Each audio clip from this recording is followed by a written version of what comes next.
Hello, good afternoon students. Myself Hiral Raval, Standard 9, Subject Science. Chapter number 15, Improvement in Food Resources. Okay. In previous lecture, we have studied the crop productions management, nutrition management, then macronutrients and micronutrients, then manure, fertilizers, then irrigations में हमने देखा था what is इरीगेशंस। मैं आपको फिर से हम थोड़ा रिवाइज कर लेते हैं। Most agriculture in India is rain fade, that is the success of crops in most areas is depended on timely monsoons and sufficient rainfall spread through most of the growing seasons. Hence, poor monsoon cause crop failure. Ensuring that the crops get water at the right stages during their growing seasons can increase the expected yields of any crop. Therefore, many measures are used to bring more and more agriculture land under irrigations. तो irrigations के लिए बहुत सारी land available है ना। कभी कभी droughts की सिचुएशन आ जाती है, कभी कभी फ्लूड आ जाता है। तो सपोज़ पानी की वाटर की स्कैरेसिटी हो, जो एरिया में पानी नहीं मिलता है ना, वाटर प्रोवाइड सफिशिएंट नहीं होता है, वहाँ हम इरीगेशन से पानी वहाँ पे पहुँचाते हैं। Droughts occurs because of scarcity of irregular distributions of rain. Drought poses a threat to rain-fed farming areas where farmers do not use irrigation for crop production and depend only on rain. Light soils have less water retention capacity in areas with light soils. Crops get adversely affected by drought conditions. Scientists have developed some crop varieties which can tolerate drought conditions. Scientist जो होते हैं वो जो है अलग अलग techniques आजमाते हैं। India has wide variety of water resources and a highly varied climate.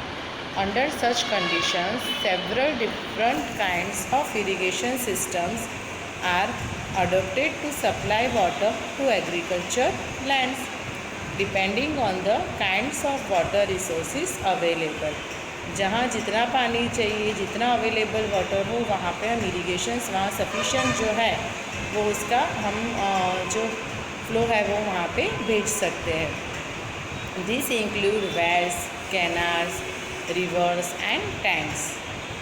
सबसे पहले वेल्स की बात कर। वेल्स में क्या होता है, तो there are two types of wells, namely dug wells and tube wells. Dug wells जो हम कुएं अपने आप डग करते, खुदाई करके हम बनाते हैं, and tube Wales.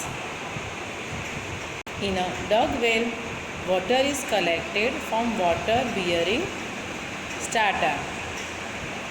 Tube wells can tap water from the deeper strata. Tube well कहाँ पे होते हैं, जहाँ डीपर अंदर एकदम ही अंदर पानी का हमें पानी मिले, है ना, अमाउंट ऑफ वाटर ज़्यादा मिले, वहाँ तक हमें खुदाई करनी पड़ती है। From this wells water is lifted by pumps for irrigations. वो जो पानी है वो हम पंप से निकालते हैं। देन यहाँ पे बात की है कैनाल्स की. This is usually an elaborate and extensive irrigation systems. ये जो है कैनाल से वो एक्सटेंसिव इरीगेशन सिस्टम्स हैं. In this system, canal receives water from one or more recipients or from rivers.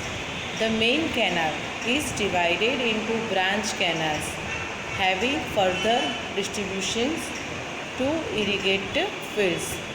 जो मेन कैनाल है ना, प्लांट्स की जो मेन कैनाल है वो अलग अलग ब्रांच में डिवाइड हो जाती है। ओके, और हमें वो जो है पानी का जो सप्लाई है वो मिलता है। देन है river lift systems. River lift systems में क्या होता है, in areas where canal flow is insufficient और irregular due to inadequate receiver releases, the lift systems is more rational। जो लिफ्ट सिस्टम है वो रेशनल है। Water is directly drawn from the rivers for supplementing irrigations in areas close to rivers. वहाँ जो water है इस directly supply होता है वहाँ पे, है ना। Reverse for supplementing irrigation systems होती है ऐसे एरिया में। देन यहाँ पे बात की है टैंक्स की। These are small storage reservoirs which intercept and store the run off smaller catchment areas. ये जो है वो छोटे कैचमेंट एरिया में होती है। Fresh initiatives for increasing the water available for agriculture include rain water harvestings and watershed management.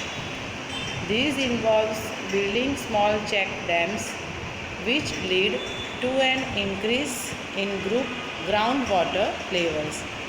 The check dams stop the rainwater from flowing away and also reduce soil erosion.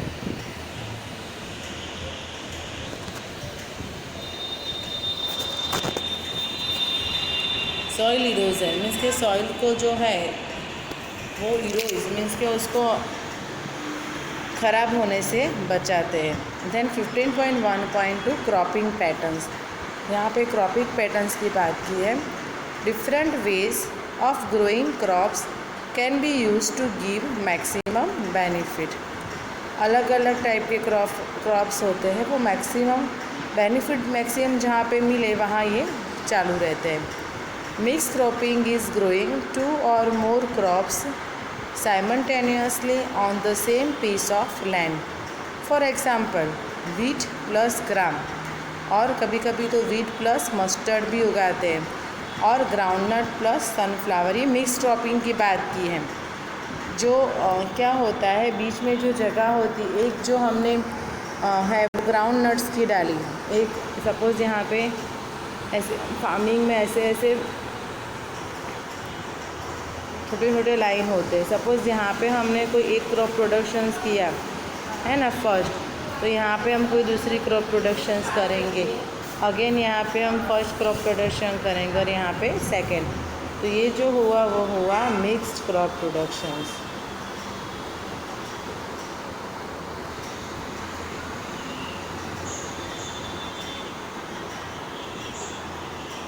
ये हुआ वो mixed crop productions हुआ। Okay, this reduce risk.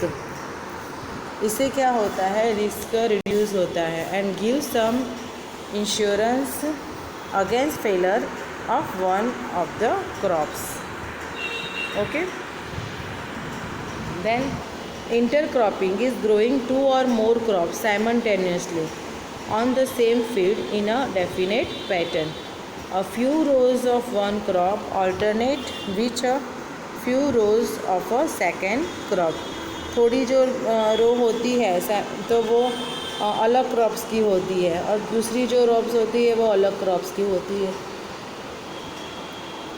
मैंने आपको आगे बताया वैसे। A few rows of one crop alternate with a few rows of a second crop. For example, soybean plus maize और फिंगर मिलेट मीन्स के बाजरा प्लस कुवेरा, वो दोनों। Okay, the crops are selected such that their nutrition requirements are different. उनकी nutrition requirement होती है वो different type की होती है। This ensures maximum utilisations of the nutrition supplied and also prevents pests and diseases from spreading to all the plants belonging to one crop in a field. This way, both crop can give better returns. दोनों जो crops होते हैं उसमें अच्छी फसल आती है। देखो यहाँ पे डायग्राम में दिया है, आप देख सकते हो। ये जो फर्स्ट टू लाइन्स है, ये वाली, ये फर्स्ट जो 2 लाइन्स है ये वाली और ये वाली, है ना, ये दोनों सेम क्रॉप्स की है। देन अनदर जो क्रॉप्स है ये दोनों सेम क्रॉप्स है। फिर यहाँ पे आप देख सकते हो ये दोनों सेम क्रॉप्स है। उसके डिफरेंट क्रॉप्स यहाँ पे होते हैं, ठीक है। ये हम 1 यहाँ पे लिख देते हैं, ओके। यहाँ पे सेकंड नंबर डाल दिया, ओके, और यहाँ पे मैंने 3rd नंबर डाल दिया, ओके स्टूडेंट। अब ध्यान से देखो इसको।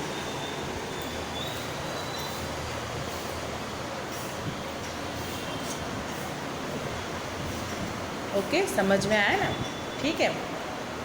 तो ऐसे जो होता है वो क्रॉप प्रोडक्शंस हम देख सकते हैं। ये इंटरक्रॉपिंग का मैंने आपको बताया, इंटरक्रॉपिंग कैसे होता है।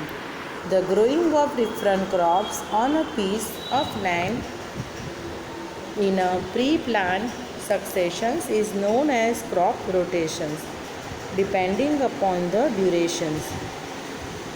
Crop rotations is done for different crop combinations. The availability of moisture and irrigation facility decide the choice of the crop to be cultivated after one harvest. Suppose एक बार हमने हार्वेस्टिंग कर लिया है ना, कोई एक क्रॉप को हम कल्टीवेट कर रहे हैं। एक का सपोज़ हमने बाजरा डाला है, तो बाजरा का हम हार्वेस्ट मीन्स के वो हमने ले लिया। तो सेकेंड ईयर हम दूसरा कुछ सपोज़ उसकी जगह पे हम वीट की फार्मिंग करेंगे। ऐसे तो हमें ईयर टू ईयर वो चेंज करते रहना है। If crop rotations is done properly, then 2 or 3 crops can be grown in a year with good harvest. 2 या तो 3 क्रॉप्स हमें अच्छे मिल जाते हैं, है ना। Then 15.1.3 crop protection and management. Crop protection हम कैसे करें और उसका मैनेजमेंट कैसे करें, ओके। ये एक टॉपिक है, बहुत इम्पोर्टेंट टॉपिक है student. Field crop are infested by a large number of weeds, insect, pest and diseases. If weeds and pests are not controlled at the appropriate time, then they can damage the crops so much that most of the crop is lost. बहुत सारा जो crop है वो lost में जाता है, okay. Weeds are unwanted plants in the cultivated field. देखो यहाँ वीड्स की बात की है। वीड्स जो ऐसे प्लांट है जो अनवांटेड प्लांट्स है, उसकी हमें ज़रूरत नहीं है ना। फॉर एग्ज़ाम्पल ज़ैंथियम, गोखरू जिसको हम बोलते हैं गोखरू। देन लिखा है यहाँ पे पार्थेनियम इसके गजर घास। देन साइपेनियस रोटोडट्स मीन्स के मोथा। They compete for food space and light.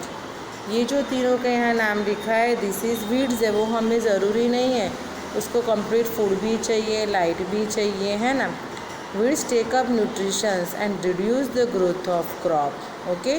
Weeds क्या करती है, ये सारा जो न्यूट्रिशन है वो उसमें चला जाता है, तो वीड्स बड़ी हो जाती है। बट जो हमने क्रॉप सपोज़ हमने बाजरा डाला है तो उसका ग्रोथ इतना नहीं होगा जितना वीड्स का हो गया है, ओके।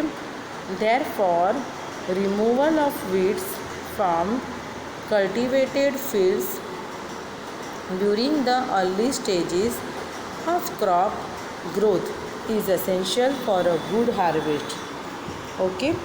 गुड हार्वेस्ट के लिए क्या करना चाहिए, हमें वीड्स को रिमूव करना पड़ेगा।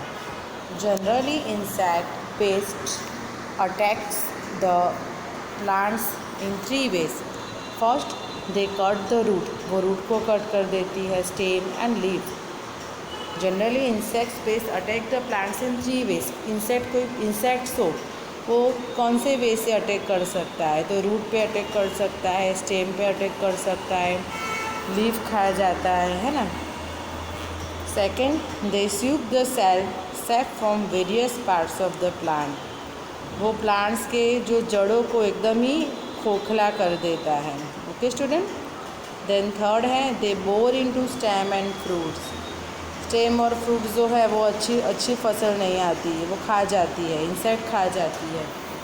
दे दस affect the health of the crop and reduce yields, तो इससे क्या होता है, क्रॉप्स का प्रोडक्शंस कम हो जाता है, रिड्यूस हो जाता है, तो फसल कम आती है।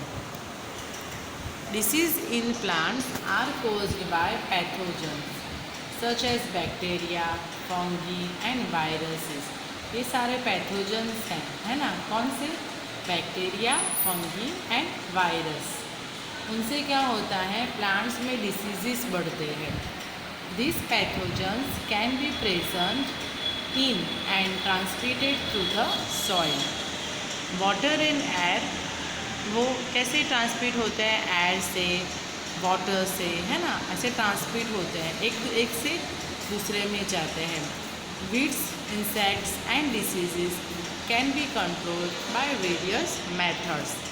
One of the most commonly use methods is the use of pesticides. First जो लिखा है, हमें पेस्टिसाइड्स का यूज़ कैसे करना चाहिए, मेथड्स लिखी है उसकी। Most commonly use methods is the use of pesticides which include herbicides, insecticides and fungicides.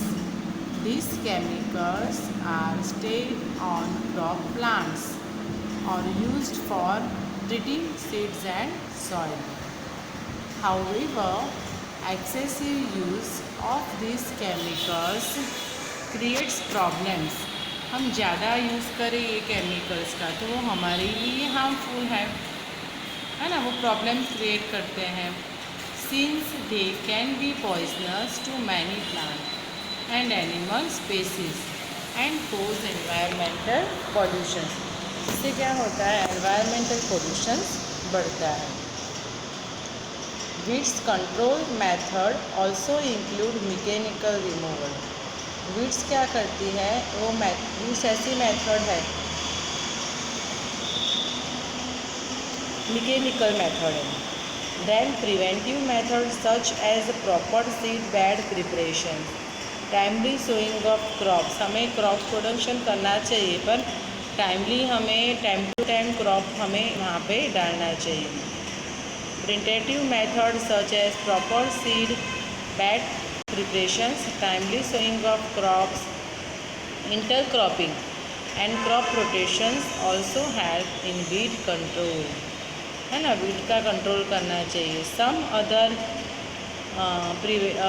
Preventive measures against pest are the use of resistance varieties. दूसरा क्या है, रेजिस्टेंस वैरायटीज़ हैं। And summer clothing in which fields are cloth deep in summers to destroy weeds and pest. Summer में क्या करता है, ये weedicide से सब जो होता है वो डिस्ट्रॉय हो जाती है, सारी चीज़ें कम हो जाती हैं। ओके, पेस्ट ने ये सब वीड्स और पेस्ट की बात की है। वीडिसाइड्स भी अवेलेबल है, पेस्टिसाइड्स भी अवेलेबल है, बाज़ार में मिलती है। ऐसे हम बात करें कि DDT है ना, dichloro diphenyl trichloro ethane, DDT का फुल फॉर्म है। देन BHC है, बेंजा हेक्सा क्लोराइड, ये भी एक है BHC, वो भी मार्केट में अवेलेबल है। ये सारी वीडिसाइड्स हैं।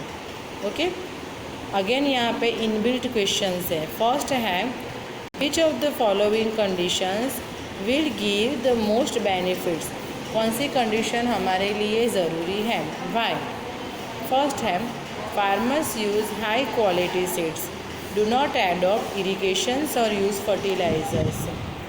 देन सेकेंड है, farmers use ordinary seeds, adopt irrigations and use fertilizers. And third है, farmers use quality seeds, adopt irrigation, use fertilizers and use crop protection measures. तो सी वाला जो है वो ज़्यादा ज़रूरी है ना, क्योंकि अच्छी क्वालिटी के सीड्स तो फार्मर्स के पास होने ही चाहिए।